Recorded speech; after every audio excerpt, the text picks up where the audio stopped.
So my son Baker was 2 in December and he got this rash.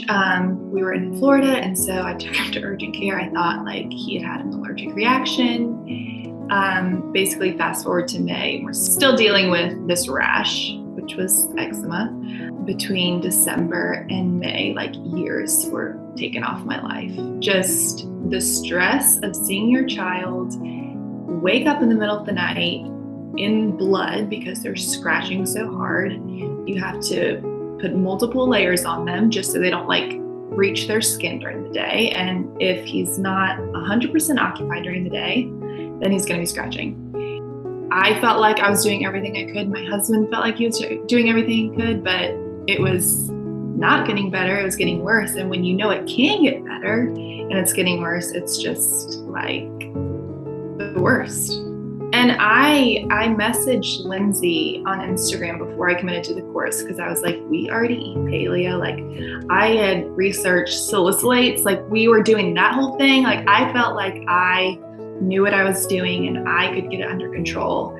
And when she said this program is so much more than food, although food is a huge part of it, I was like, okay, well then we have to do it because clearly we're missing something. Like we saw an allergist. He's allergic to peanuts and eggs. We obviously went to the pediatrician and they prescribed a steroid, of course. And we have an awesome chiropractor, and they originally kind of advised us with like something similar to digestive enzymes and just like a detox, but it just wasn't enough. I felt like we didn't have anyone that really specialized in eczema. That's ultimately, I think, kind of why we decided to go with the program was Got it. you were the only specialized person that would do it holistically and not just with steroids. Got it. So how's Baker doing now? His skin's perfect. Back in May, I posted a picture and we had gone to the beach. And ever since then, he's been completely clear. The most helpful part of the program for me personally, I think, was supplements.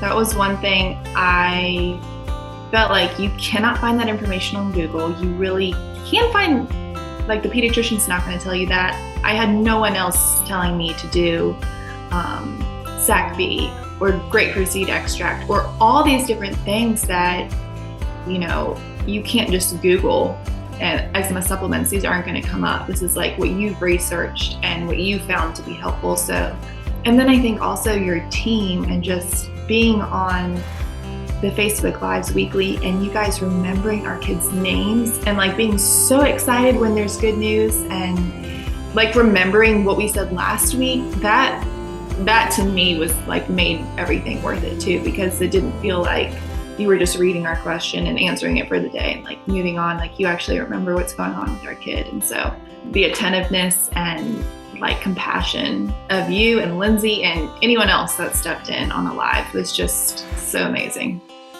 I would say that we know eczema can get better. Like does not have to get worse. And so there is hope. There's hope for complete healing because we've seen complete healing in our child. There is a whole community out there that is ready to come alongside you and walk you through this. And there are people other than just the normal pediatrician and the normal dermatologist that are actually really going to care about your child's well-being, not just getting rid of the eczema temporarily, but permanently. And like we found that through y'all. So we're so grateful.